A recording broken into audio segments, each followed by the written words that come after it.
to walk us all the way through kind of identification, all through exploitation, and maybe even a little bit of exfiltration. Maybe.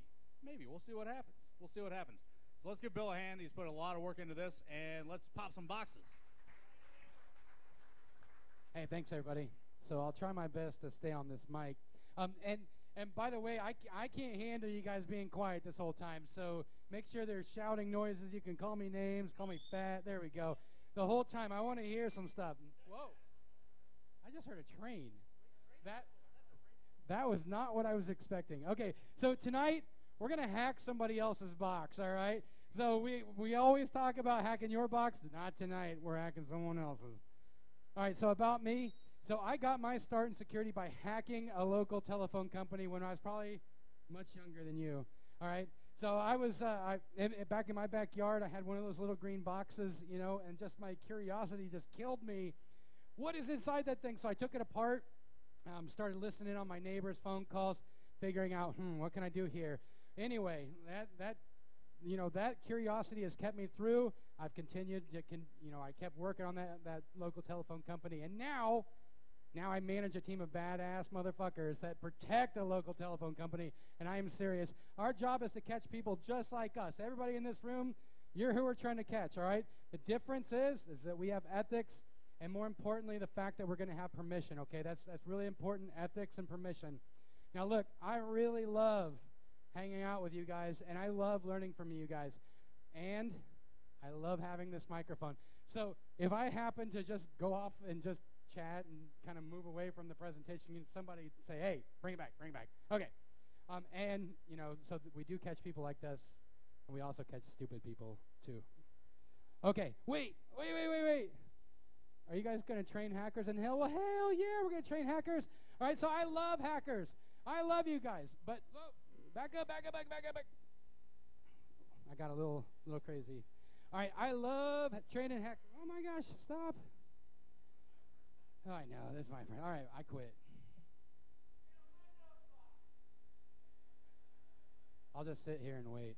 Okay, look, I am here to teach you how to hack tonight, but I'm not here to teach you how to be a criminal. Okay, criminals suck. Criminals are terrible, but what we're here to do is we're here to learn the tools and techniques that are utilized by those bad guys so that we know how to defend ourselves, okay? I swear to God, if any of you go home and become a criminal, I'm going to come over there and kick your ass. All right, hacking is not a crime, all right? But my lawyer told me that a cash bar at a DEF CON party is.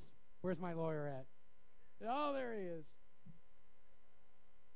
The funny thing is that's the first time he's ever admitted that. Normally he's like, I am not your lawyer. Yeah. I am a lawyer, but I am not your lawyer. All right, so listen up. I'm going to need to see some hands. Raise those hands. I pledge to be good boys and girls and to always ask, am I the only one?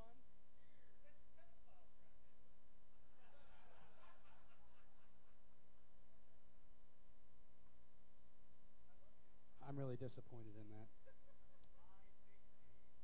I think I need some help from the FBI up front.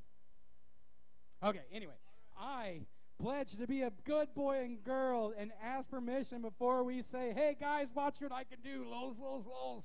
Okay, listen, I'm serious. Be good.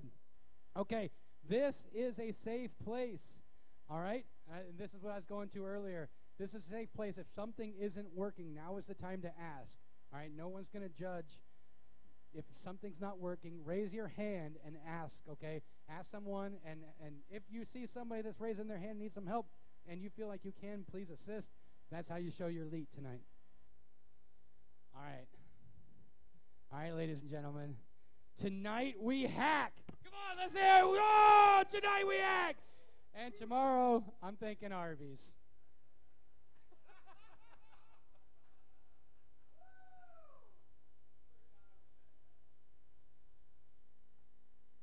All right, so we've kind of already alluded to it a little bit, but Thomas Gardner, where'd he go? There he is. Put a lot of work into our network here tonight, all right? So you guys are connected to the 10.168.1 network, all right? In that range, we have 10 through 75. Did we limit that? We didn't even think. Did we limit that DHCP scope? Okay, so 10 through 100. All right, so those are off limits, okay? So anything below 100 is off limits because the juicy targets are 100 through 116, okay? What? It's out of scope. Is that what you mean? All right, so we already gave a pen test talk, so I got to talk in scoping and everything like that. I got it. Okay, and you need to be documenting everything that you're doing, right? Okay, so I'm serious, guys. You know, I already kind of alluded to it a little bit. Hacking someone in 10 through 75 is not elite, okay? I mean, it's a little funny. I'll give you that. But it's not elite. Like, being elite is helping somebody who needs some help tonight, and let's attack 100 through 116. So over here on these old boxes that we found being thrown away at work, Thomas somehow managed to get 16 VMs running here, and hopefully they stay up tonight. So if they do go down, just attack the next IP, I guess. I don't know. Okay. All right, so let me go back here real quick. These boxes are my boxes. They're Thomas's boxes and my boxes, and I'm allowing you to attack them. So quite honestly, I'm going to sit here and wait for you guys to ask permission. Yes. Hey, Bill, stop. We've got a little tradition at SecKC. And he may not qualify for one of the other DEF CON traditions about this being his first talk at DEF CON, but this is his first time giving a live demo at SecKC. And what do they have to do? You have to do shots. So, here's the live demos at SecKC. If you twist my arm here, yes. I guess. All right, thanks, guys. Those shots are from Corey. Thanks, Corey, wherever you are.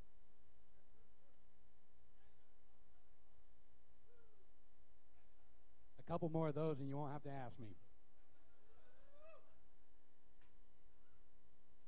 So actually, I'm going to take a quick pause and go one way. So there is this man that I know. He looks exactly like a garden gnome. He looks exactly like he's got this huge beard, little tiny guy. He's about I don't know. How tall is that guy? Like that tall? He's really buff, strong. You know what I'm talking about. The guy looks like a garden gnome. He's like that tall, really strong. Yeah. He once told me there's only 2 rules to presenting, and number 1, no live demos, right? So, yeah, the lumberjack, yeah, he's like that tall. And so I've gone this long without doing any live demos. But his number 2 thing was no code on screen. No, it was code, and so this is I've already violated the first one, and so now I'm going to try and violate the second one, and we'll see how it goes. Okay. So real quick, I want to talk about network addressing. And so in order for our networks to work, we really need to understand how IP works. I assume that you guys already know some of this, and this will be refresher for everybody. But before we start attacking any IP addresses, I really want to make sure that we know exactly what we're talking about. So I want you to think about if you're mailing a letter, and you're mailing a letter to your bestest girlfriend or boyfriend or whatever it is. You really need to know what their address is and their name is in order to get that letter there. Well, IP addressing works very similar, okay? So if you take a look at a house, you can really kind of say, all right, first we talk about our state, and our city, and our street, and then, you know, the house number. And if you take a look at an IP address, it really maps that way. So if you take a look at the 10 dot, right, that's a very big, if you look at 10 dot, 10 is the greatest bit, right? So it's the biggest network that we have, at least in this scope, right? And then we start, as we go to the right, we start narrowing it down. As we go from 10, think of that as the state. We go to 168, we think of that as city. We go to .1, we see that as a street, and the house number is .5. Okay, so if I want to send a letter to this particular house, if I send it to 10.168.1.6, is it going to make it there? No. Okay, so think about that when we're sending exploits. Okay, so if we want to exploit number 5, let's make sure that we're exploiting number 5. Okay. So now let's get into this. You know, I've got all my slides out. We can actually start hacking. Okay, so let's talk about network mapping. What if we don't know everything that's on the network? How do we go and discover some things that are on the network? We need a tool that can tell us what are the IPs of the systems that are on that internal network. What are those systems running? What ports are open, and what services can we attack? Well, luckily we have a tool called Nmap. So I do want to know, is anybody here familiar with Nmap? Yes. Okay. What is Nmap? I didn't hear anything. Okay, somebody said port scanner. That completely failed, all right? So Nmap is not a port scanner. Nmap uses raw IP packets in novel ways to determine what services are available on our network. We can determine what computers are on our network. We can determine what services those computers are offering to our network. And quite honestly, we're going to see some pretty neat stuff that we can determine what versions are installed, what OS is installed, etc.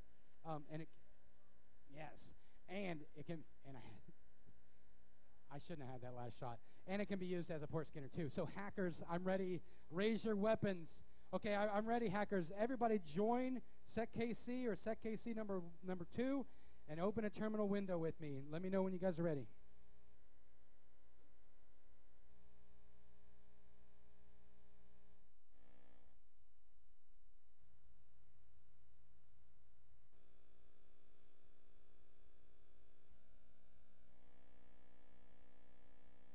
Okay, at this point, is everybody ready? Does anybody need any help opening a terminal weapon?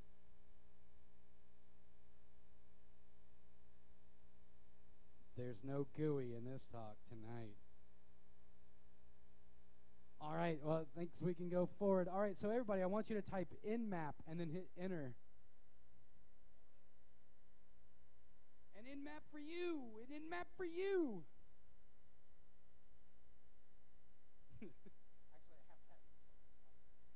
Okay, so what versions of Nmap are you guys running? 1. No. 6.46? What? Did you update last night or something? Yeah. All right, has everybody got Nmap installed? Everybody see it available to it? Okay, so it doesn't really matter. So whatever you have, whatever you have is fine tonight. But if you do want to install the latest, you can go to nmap.org, and they have installs for Win, Linux, OS X, whatever. And I really do want you to take a real quick second and look at all those command line options. I tell you what, this is where Nmap really, really excels. Is all of the things that you can do with Nmap is amazing. It is really grown from a port scanner to the de facto hacking tool. Okay. All right, so let's go on. Now, guys, I want you to start hacking, okay? I want you to start lighting these boxes up. So we're going to start off real fast, and I want you guys to do a ping sweep and see how many devices are on our network, okay? And you know what? Let's kick it up a notch. Let's scan the whole thing. So let's do an nmap-s, lowercase s, uppercase p, and then we're going to use the CIDR notation of a /24, so the whole class C of 10.168.1.0/24, and hit enter. And please tell me how many hosts we got on this network tonight.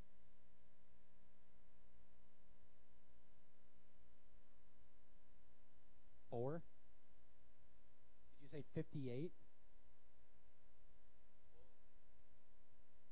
So we have 2 access points up here. We had no idea how many people were going to show up. And so Thomas and I actually had a conversation.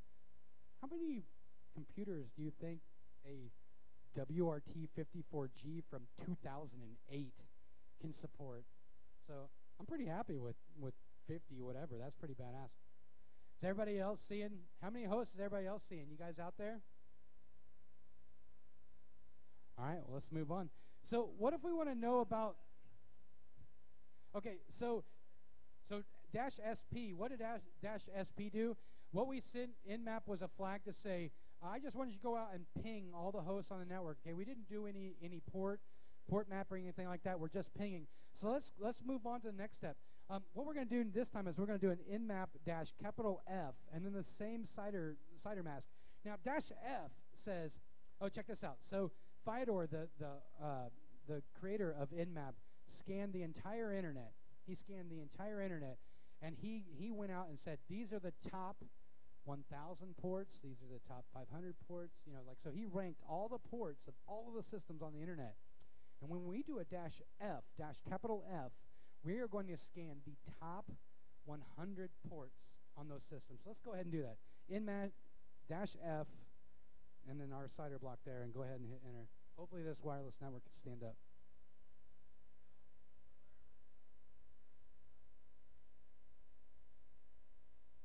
negative.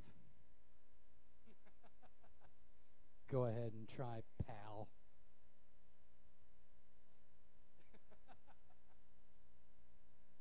Okay, so really, I don't really need any output from here. But an nmap-f, what that basically says is do a fast scan. It's going to scan the top 100 ports that are available for systems. So you'll see some pretty interesting stuff. And since you're scanning the entire CIDR block, you're scanning your neighbor, right? Now remember, we're not attacking yet. And when we attack, we're only going to attack my systems because like 4 people asked permission. FBI, are you still here? Okay, they're good. Good, they're gone. Okay, so another way, so yeah, -F is great, but what if I want the top 50 ports, right? Or what if I want the top 200 ports? Well, we can actually send an nmap --top ports and then specify the number of ports we want and then send it to our system. You guys don't have to do that. I just wanted to throw that out. Okay, but I do want you guys to do this real quick. So nmap is definitely a lot more than a port scanner. It can do a lot of things. Okay, so this scan is going to take a long time, all right? And you guys are going to think it's going to take too long, but and especially with all of these hosts on the network, hopefully it comes back. But I want you to do an nmap -A, but I don't want you guys to do the CIDR block, okay? I want you to choose a specific host. So let's do a 10.168.1. And then something in the hundreds, so 100 through 116, and just choose one randomly. Don't use XXX.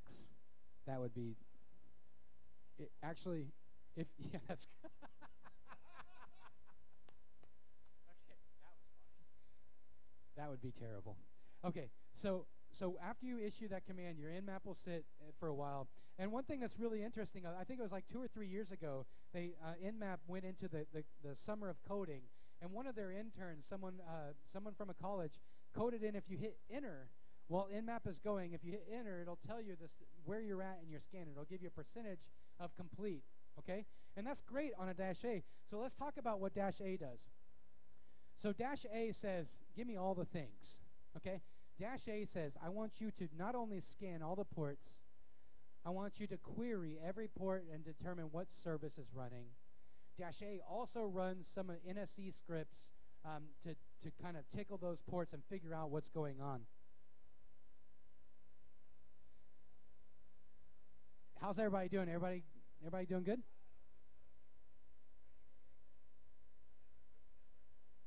All right, just make sure, I know it takes a long time, hit enter, and it'll give you a percentage back. It'll take way longer than you're expecting. All right, the first person that gets one to return. You guys need to split up. Wait, SecKC's down? Yeah, maybe we should have planned this better. Yeah. Okay, let's do this. It sounds like the wireless network's saturated. On this side, doing SecKC, and on this side, SecKC number 2.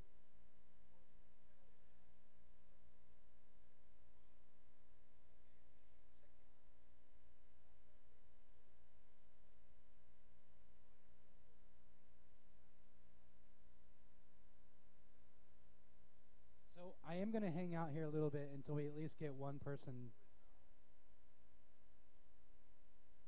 Does anybody have a response yet? All right, check it out. When all else fails, let Bill do it.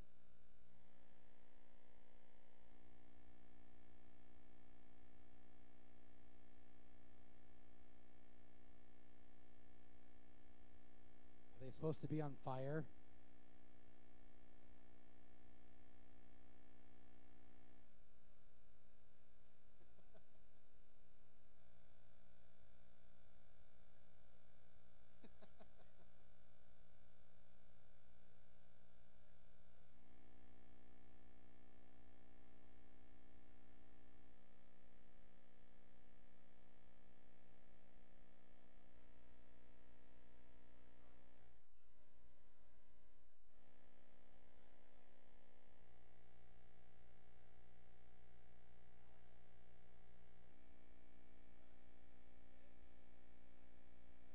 All right, I need some feedback. How's the wireless going?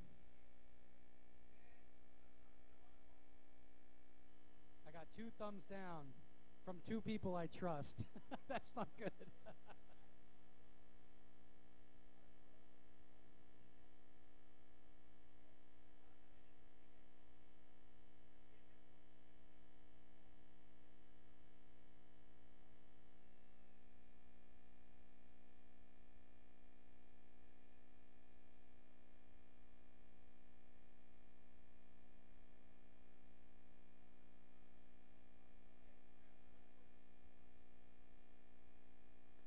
Hey, we got one person that worked. Well, that's everybody.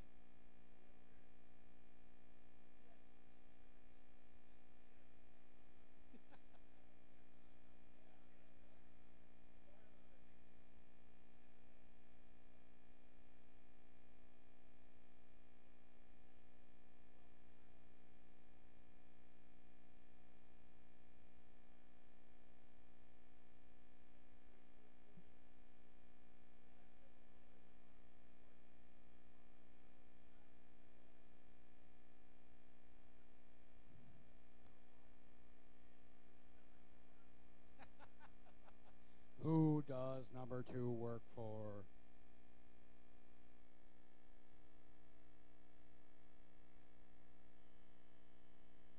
I don't know what they did. That's number 1. That's number 2.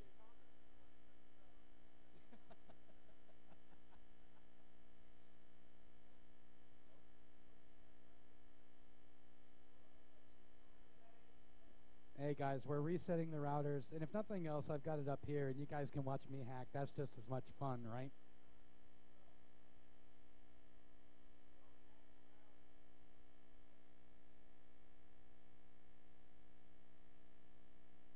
No. So in-map is going to be definitely the most intensive thing that we do tonight, but I kind of wanted everybody to see the output. So what I'll do is, how about this, guys? Everybody stop in-mapping, and I'll in-map my own self here. This is going to be the most network intensive thing that we're doing, and I'll show you this way. Yeah, so you're still going to need to connect to the wireless network. Why is that doing that?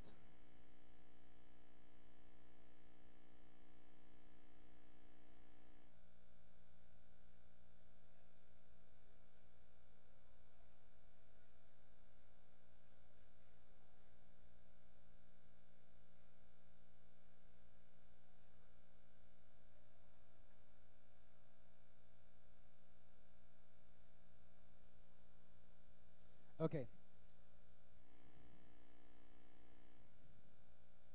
So I'm going to do an nmap-a 192.168.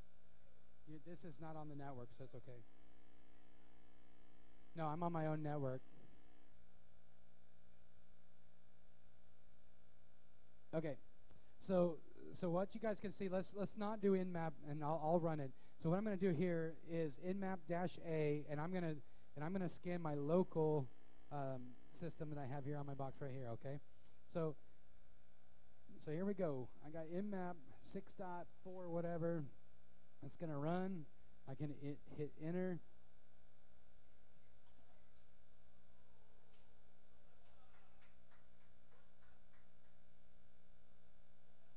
Actually, I think it may have been us. Damn it, Bill, this is why we can't have anything nice. Okay, so I'm 78.26% done. How about this for a presentation? How about let's watch the clock here. Live demo.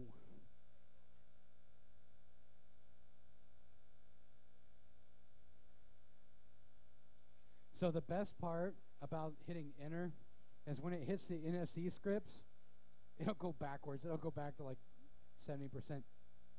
So what my nmap right now is doing is not only is it scanning all 65,000 ports, it's also querying every open port to determine what is the what's the application behind that port, what version. It's trying to, and then it goes and runs some scripts, and it tries to do a little bit more, a little bit deeper. Trust me, guys, this will work. So can I have one person that, hey, one person raised their hand that's familiar with ping.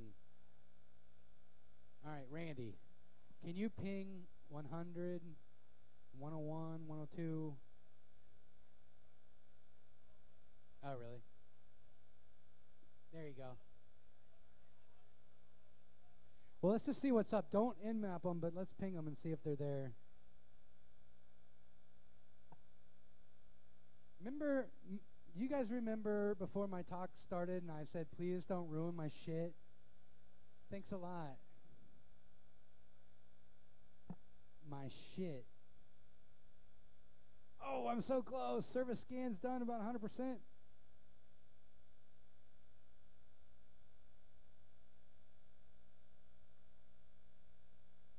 Oh, my NSC script's back to 98. Okay, here we go. Everybody look at my screen. Woo! We got... Okay, so this is my output of Nmap. So I did a -A.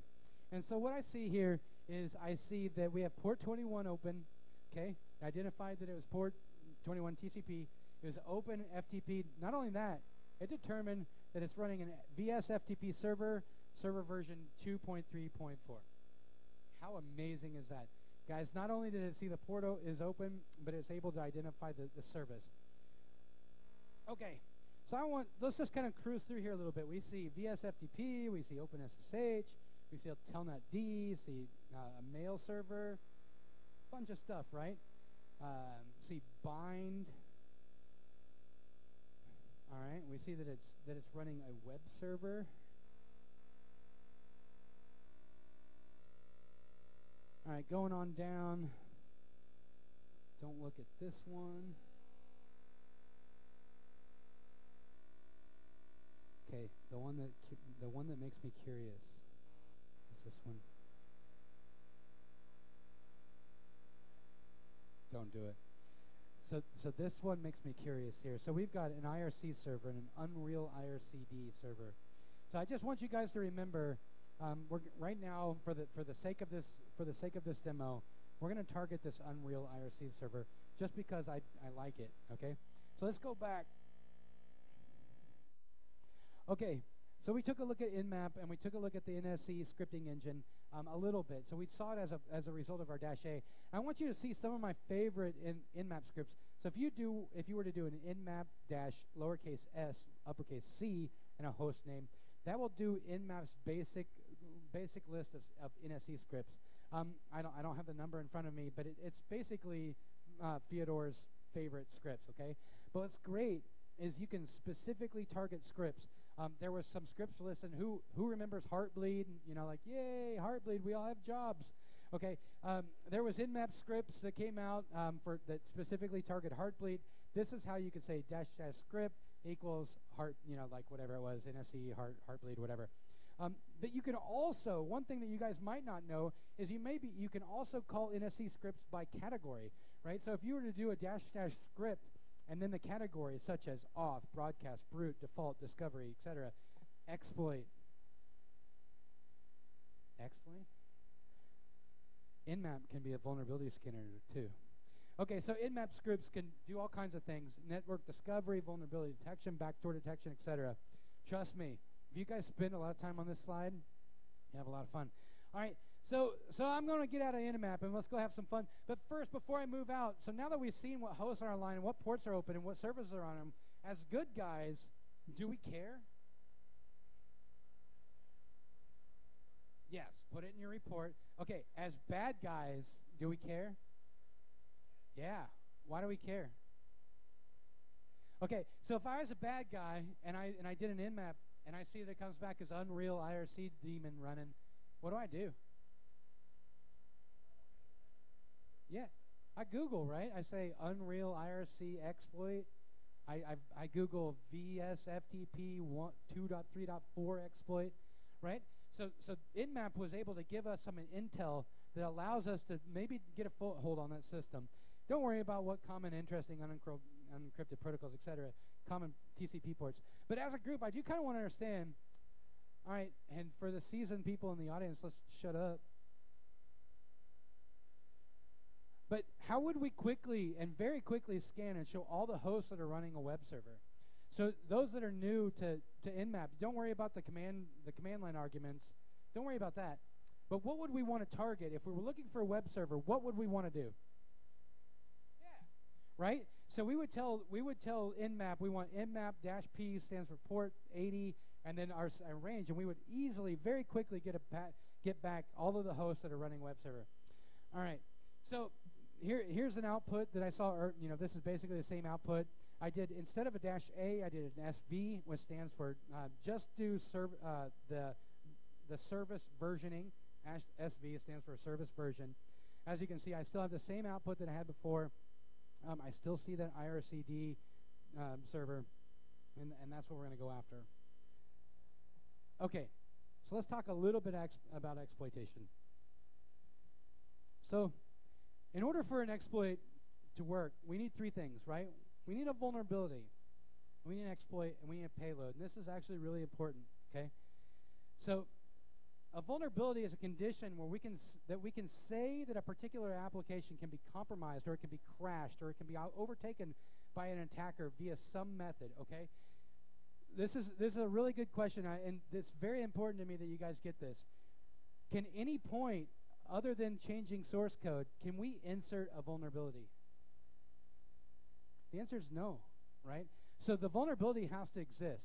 Okay, so if we're going to leverage something, and if we exploit something and we leverage something and somebody says, you can't do that, you inserted that vulnerability, the answer is no. That vulnerability existed already and we took advantage of it, okay? Other than changing source code, you got me there, okay? Okay, but in order to leverage a vulnerability, we need an exploit. So an exploit is an instruction that leverages that vulnerability to deliver and execute our payload, and that says without, period, but it says without authorization. So the only thing an exploit is it's an instruction that leverages a vulnerability that gets us to the next step to deliver our payload, and our payload is our code to be executed on that victim. Okay, so in order for us to compromise a system, we need three things. We need a vulnerability. Did we insert that vulnerability? No.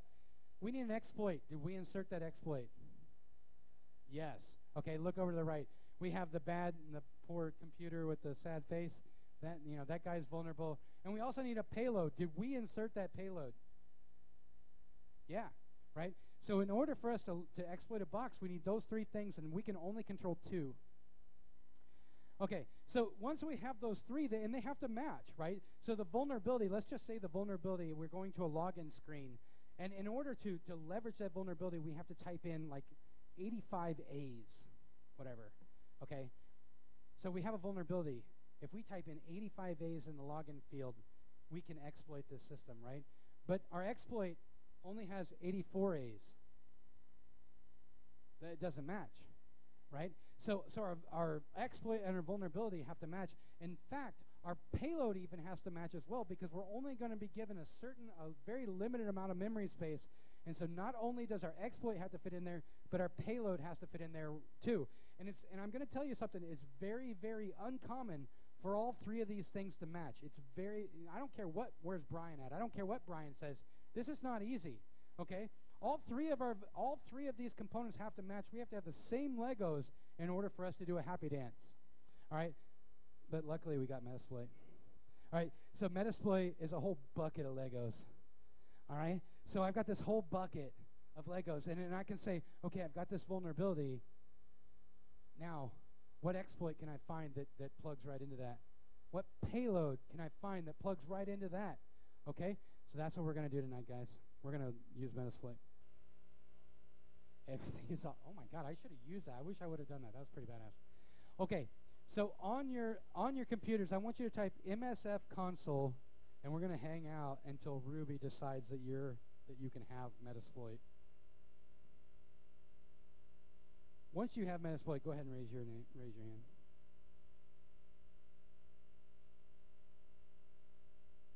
In fact, I'm going to go back there and be like, everything is awesome right now.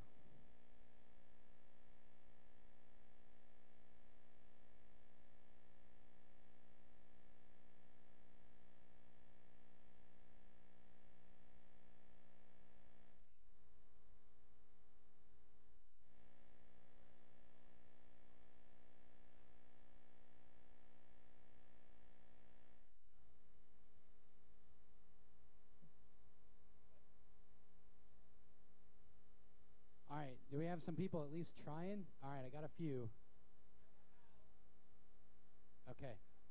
Is anybody having any issues getting Metasploit going? So you may get a few errors. You may get getting a database error. And if you are, it's no big deal. It's no big deal. We can move on. It's just your search is gonna be a little bit slower. Don't worry about it. But if you do get a database error on the newest Callier, you can just do a service Postgres SQL start and Metasploit start. You can see that down there on the screen. But quite honestly, it doesn't matter if you do or don't.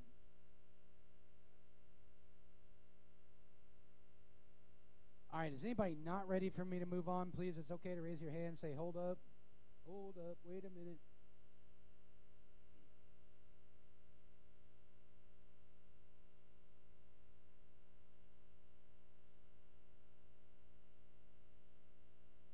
What? All right, we good? You still want me to wait? We good? Okay, I got a nod yes. Okay, so you'll recall that IRC server that we found earlier. You know what? I got really lazy, and I'm not even going to search Google. I'm just going to go into Metasploit and search Unreal. So that's what I want you to type. I just want you to type search space Unreal.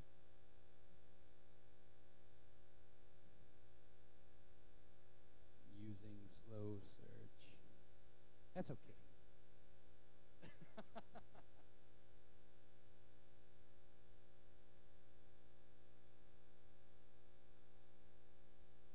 Okay, so some of you are gonna come up with slow search. That's okay, but what you're gonna find is once you do search, you're gonna find the screen that we have here, and you're gonna see several exploits that Metasploit already has.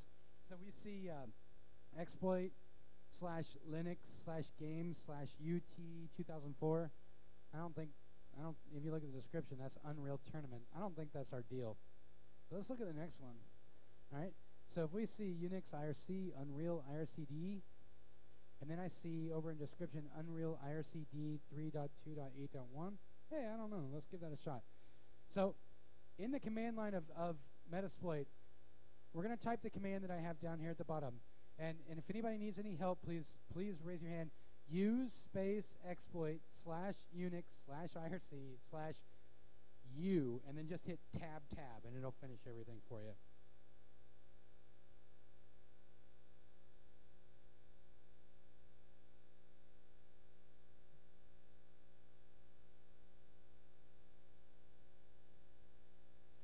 All right, so use exploit /Unix/IRC and then UN tab, and you'll get Unreal.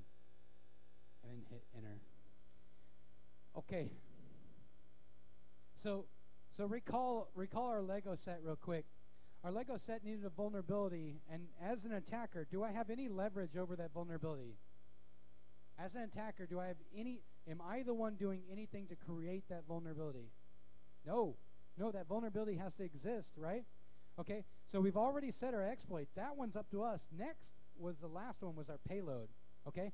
So our payload, remember, in the Lego set, had to match not only our vulnerability, it also has to meet our exploit. That payload has to meet all three. So the great thing about Metasploit is this framework puts those Legos together. So I could type set, and then this has to be in all uppercase, payload, and just hit tab. And this will show you all the payloads that match that vulnerability and that exploit. Okay. So once you've done that, you'll see all of the payloads that we can choose from. And there's going to be different payloads. It kind of depends on what you want. But today we're going to do darn it. I changed my slide. Donnie called me on this one. Where's Donnie at? All right. Well, anyway. So we're going to choose set and then capital payload and then cmd/Unix/reverse. And what this is going to be a reversed shell. So when we compromise this system is going to shovel out us a shell. All right, and let's do it live.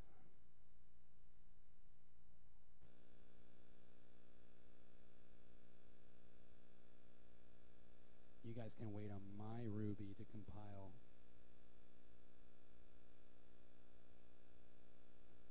No more shots. Oh, I should have done the database. Oh well.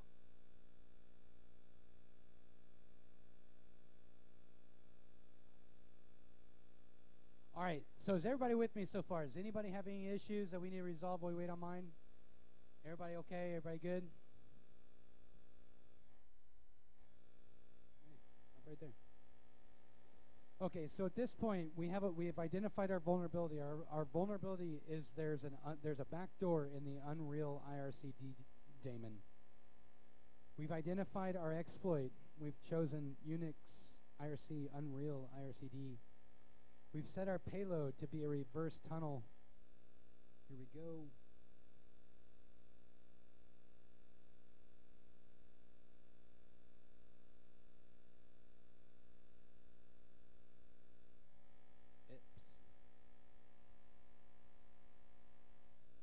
It's not Linux. Okay. So I've used exploit. Can everybody see my screen? Is that okay? All right, and then I'm going to set payload. I'm just going to tab. All right, and I'm going to set it to Unix CMD / reverse. Is that not working? Reverse. You know, when you guys are watching me type and you see that I'm not typing the right thing, it'd be nice to be like, hey, Bill, you're typing it wrong. Okay. So next, I know this is amazing. Don't show code and don't do live demos. So that's what we're doing. I'm going to do show options, okay? So what show options does, you guys need to remember before we launch our exploit, we need to show options. So what show options does is this shows us our Lego pieces. This says, you need to know, Bill, you haven't specified your rhost yet. Rhost stands for remote host. That's the guy we're going to exploit, okay? And it also says, Bill, you haven't set the L host. L host is my computer. Okay, so let's go back and remember the one that we're going to target. We're going to do set and then capital R host. Everybody see my screen okay? And that needs to be capital. And that's going to be your 168.1.1.1.114 or whatever the IP address was, right?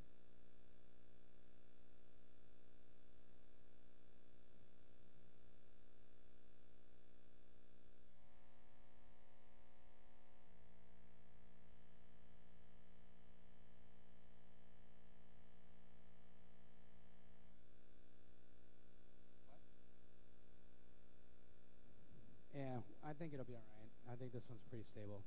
Okay, so we just set our host of whatever our target IP address is. Everybody with me? Everybody with me? What's our host? Remote host? I'm on a different network. Yeah. Okay, but you guys will be on 10.168.1. something, right? Everybody with me? Okay, we also need to set our L host. And I know I haven't said this, but why do we need to set an L host in this example? Well, that's a good answer. It's required is a correct answer. And the reason why is because we're going to be doing a reverse shell, okay? So when we pop this box, the shell code that we're going to be sending in this box is actually going to shovel a shell back to us, and so it needs to know what IP address am I going to send this shell to. Okay, so if you're popping a box and you're going to be using a reverse shell, the reason why you would use a reverse shell is because you're usually behind a firewall, okay? And so if the connection is being established from the inside going to the outside, the firewall will generally permit it. We also have the option of doing a bind shell. You'll see these bind shells. What a bind shell is the host knows, okay, I'm going to listen on port 4444 waiting for connection, and then we connect to that port. Now, if that host was behind a firewall, would that work?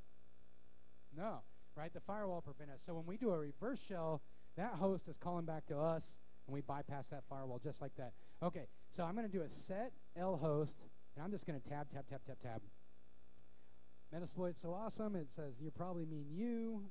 So set L host, tab, and it'll come back with your IP address. And I'm going to hit enter. Okay. Everybody with me so far? Okay. This is the part where we just breathe really heavy into the microphone. Okay, because we're getting ready to type exploit. This is the point. This is the point. We're getting ready to type exploit. What if it works? I mean, oh my God, what if it works? This is going to be so amazing. All right, so I'm going to go back over to my host, and I'm going to type exploit and hit enter.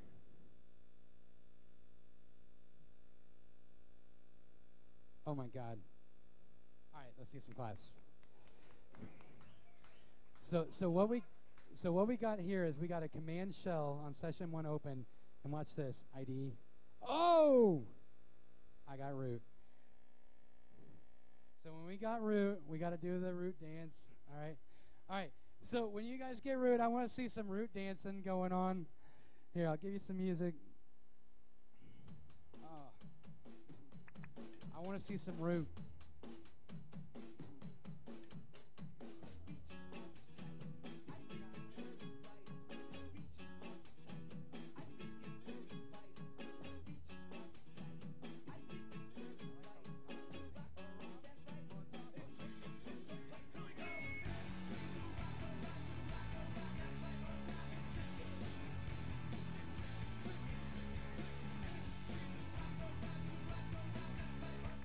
All right, guys, if you don't have root yet, it's time to raise your hand and ask for some help. Let these elites show you how elite they are.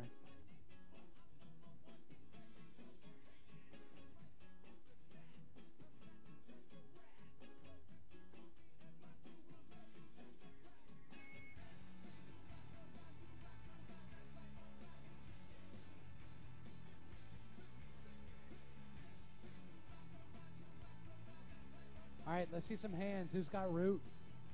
Oh, I got some roots. Oh, I got another root. Oh, I got another one. Hey, I'm really proud of you guys.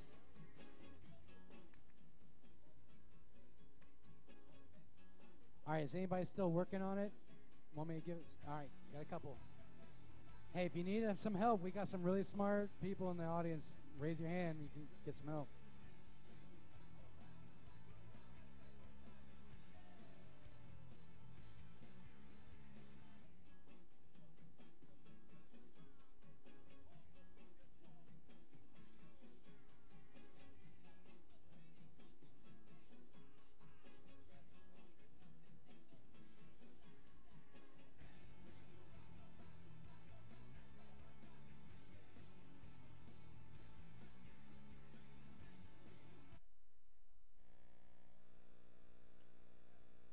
What? I know. Dude, that thing's from 2008.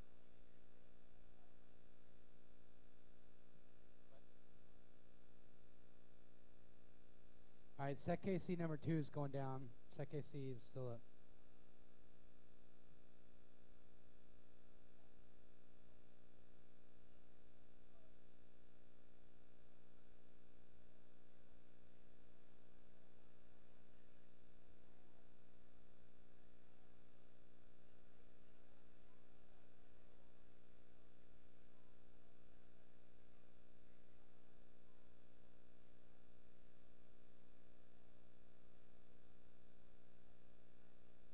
All right, I'm going to hang out for a couple more minutes. I want you guys to keep chatting, talk. Let's get some root shells.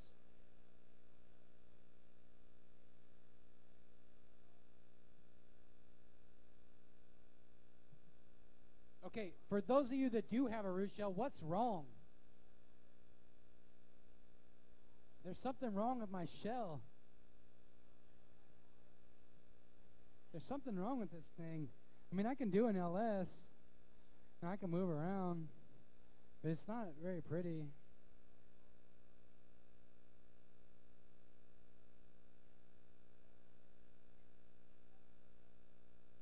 Don't worry, we'll fix it.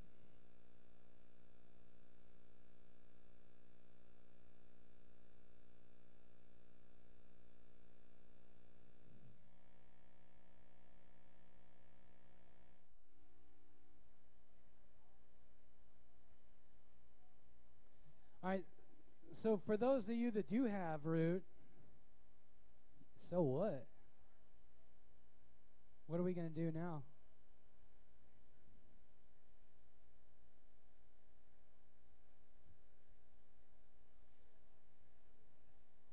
Hey, I got an idea.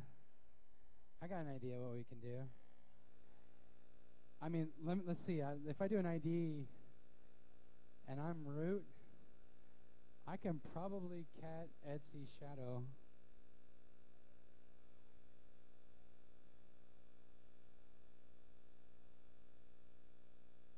Okay, So here's what I'm going to do. I'm not going to do this on stage because I want you to do that. But you guys are sitting on, those that have Backtrack or Black Arch or all this shit, you guys are sitting on a powerful weapon.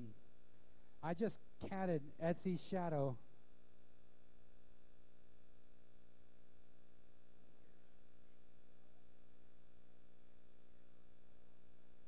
Okay? I want you to do this. I want you to somehow get that data back to your local Kali Linux box. And Jeff, what tool did you present? SecKC? Oh, John, what does that thing do? What does John the Ripper do? Hey, let's crack some passwords.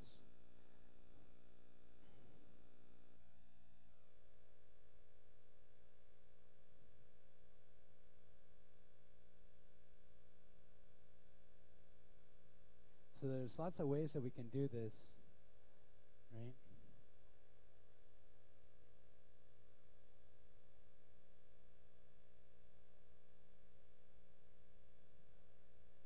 The first person that cracks one password, I want you to come up here with me.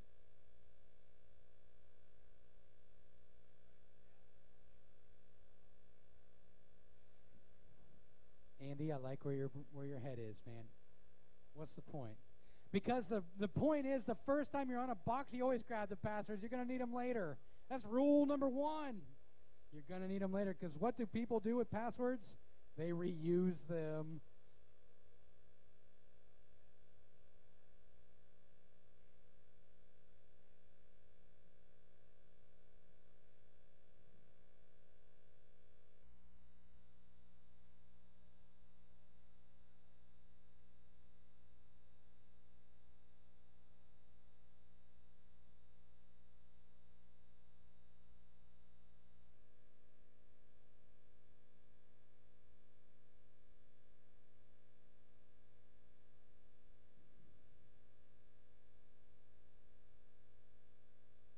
Oh, do we have a winner? Were you the first one to crack a password? Oh. I'm trying.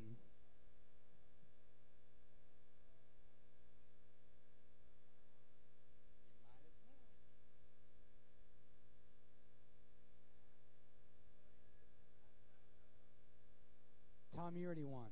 Go away. Hey, did I see that you cracked some passwords? Anybody else? I didn't say make an account. You got root. What'd you type, a Unix command? All right. All right. Well, if someone's going to do it, I guess it's going to have to be Bill.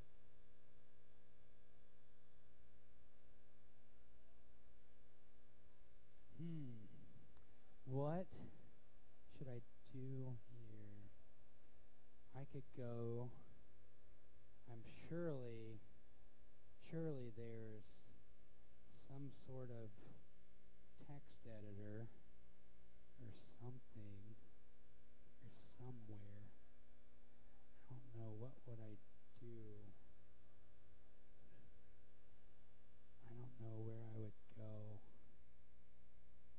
Oh, here's Vim. I'll use that. Are you serious? Am I really going to have to crack these I might have to, oh, we got one. Yes, come on up. Thank God. I thought I'm going to have to do it myself. Do this shit live.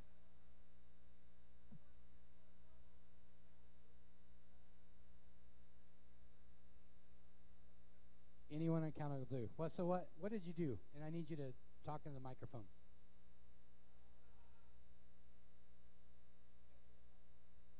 Just ran John, then with no.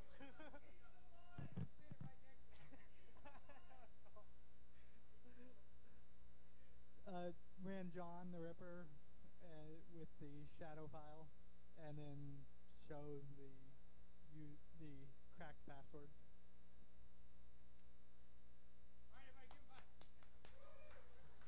Okay, So I'm going to try and reproduce what you said there, okay? So we can see it. Okay, so what I did, or what he did, what is your name again? Philip. Okay, so what Philip did was he catted the Etsy shadow file. And why did you go after Etsy shadow? Because that's where the passwords are. That's right. Okay, so he catted the Etsy shadow file. Somehow he saved it into a file. I'm going to call mine shadow. You can call yours whatever you want. All right. And then I'm going to open up a terminal window here in Kali Linux. And as you can see, I'm on my root desktop. And I'm just going to do John, even though we were shown tons of options that we can do with John, even though we were doing all that, I'm just going to give it a shot, right? So John Shadow, watch this. Really? Last night? Oh, it's because I already cracked them. And I have one left.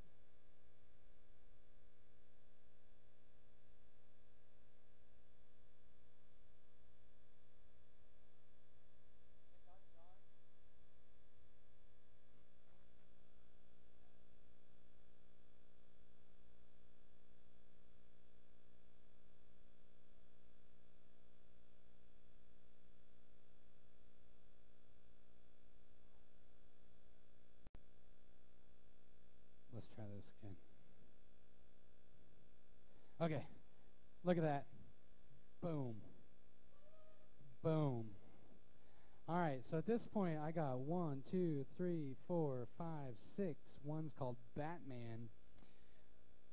I got 6 accounts that I can log into that box. But you know what? That's great and all.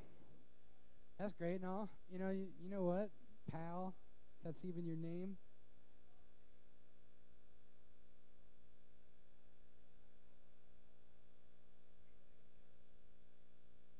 I saw something that was a lot more interesting to me. Let's go back over here. That's great and all, but when I was in mapping this, I saw something that caught my eye, and it's called VNC. What's better than a root shell? A root VNC shell. Okay, so if I've got VNC on this server, and we already know this server is called Metasploitable, we looked at its name, it's called Metasploitable, I have a pretty good idea. I can probably get into that Metasploit, or into that VNC. What do you guys think I should do to get into VNC? I want to hear it. What can we do? I'm going to Control Z. Watch this. So this is my root shell that I had earlier, okay? I'm going to Control Z. I press Control Z. I'm going to send that to the background. That's going to take me back into Metasploit. Maybe. All right, here we go. I'm going to search VNC. Whoa. Database not connected. Using slow search. Darn it. All I want to do is pop boxes, not search.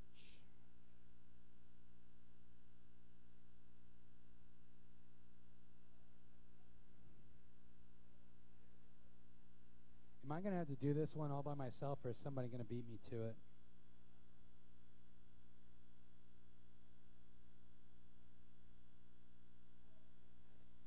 Okay. Remember, we need 3 things in order for our exploit to work, right? We need a vulnerability, we need a payload, we need a vulnerability, an exploit, and a payload, right? Well, today I'm going to do something a little bit different. I'm going to see if I can break in to this VNC. So Metasploit's more than just exploit plus payload. It also has a lot of auxiliary modules. You guys might want to check this out. So Metasploit is more than just an exploit plus payload. It also has a lot of auxiliary items. One of the things that it can do is, I'm going to use it for auxiliary scanner VNC. And what it's going to try and do is it's going to try and break in to a VNC client using using some common passwords. So if you look at my terminal, I'm going to say use aux. What was it? VNC scanner maybe? What was it? VNC. Here. Bing, bing, bing. I didn't. I missed it. All right, I'm going to do login. Okay, what do we do after you choose something? We're going to say show options. Whoa. I don't know. I'm not even going to do that. I'm just going to say run. Oh, I need an R host. Set R host, and then we set it to our don't use mine, use yours. It can be. Yeah, so because this is a scanner, we can send it like a cider block, or we can set it a range, yeah? Whoa. Okay, so generally on the internet, it doesn't happen this quickly, but what I did is I set up an auxiliary scanner to go look at any host that's running VNC and test out a few passwords against that VNC server. Right away, Metasploit came back and said, you know what, you might want to try the password. Okay, so if I were an enterprising young buck, I would come over here and I would say VNC client, VNC viewer, then my IP address 192.168. Don't use mine, use yours. All right, I want to see who's the first person that gets the screen. Let's see it.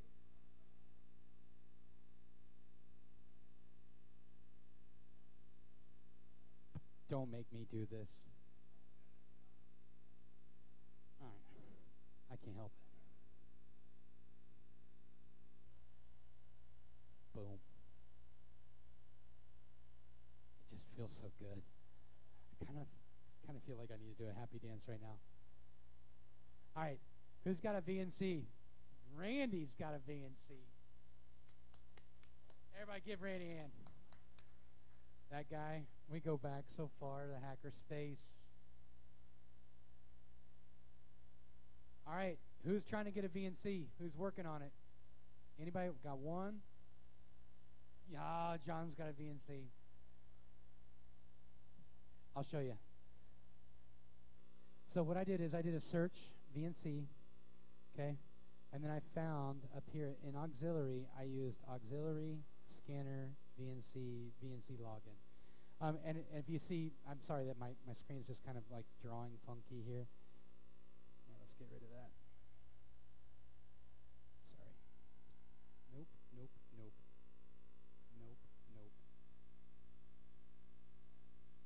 Where'd it go? I don't know where it went. But when you see it, it says, if you look at the description, it says VNC authentication bypass scanner. So you got it? Okay. Oh, there it is.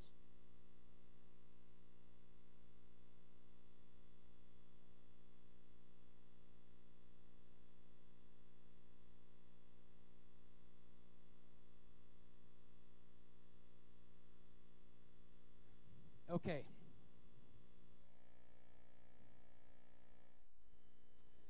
So I think I've seen 2 people that got VNC. Do we have any more than 2? Got 3, got 4. You got one, Brett? Okay, got one. Jeff's got one. Jeff. Nice. How about in the back? You guys hacking some shit back there, or you just drinking? Because if you're just drinking, I'm heading back there.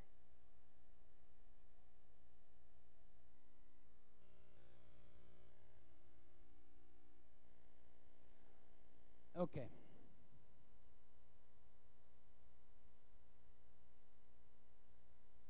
So that comes to the end of the talk. I hope you guys enjoyed it. I hope you popped some box. I'm going to leave these systems up here. They're vulnerable. I've pointed out some other vulnerabilities along the way. Maybe you picked them up. Maybe you didn't. What I would do is I would start with Nmap. Wayne?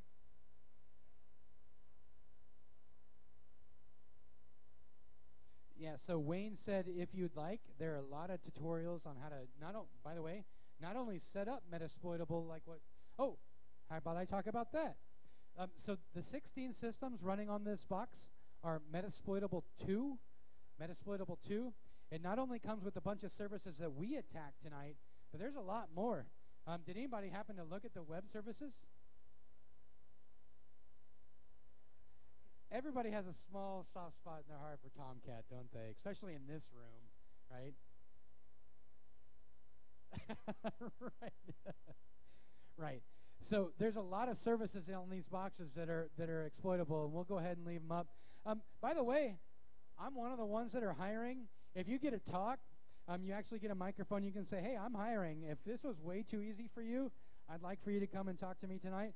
The slides are available. I have them at bit.ly/heavensent-hacks. They're available right now. You can pull them down. They are in a PDF, and I promise you, it's a straight PDF. There's no funny business in there. I promise, I promise, I promise. No funny business with this guy. I'm a CISSP. Go ahead. If you can find my home telephone number, even better. I am at Heaven Sent on Twitter, and you can get to my About Me on Incident Response. So that's it. Have fun.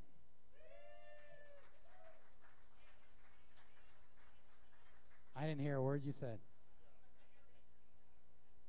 Am I going to put my hand on the sack? Bring the sack up here, pal.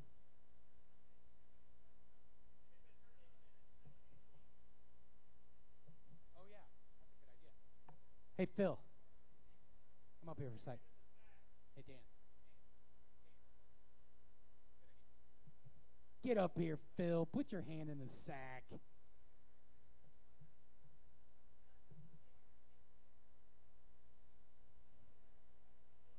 What'd you get? Yeah, Phil, put your hand in the sack. What is it? It's gum. All right. Yay, gum. Accuvant gum. All right, guys. I hope you had a good time tonight.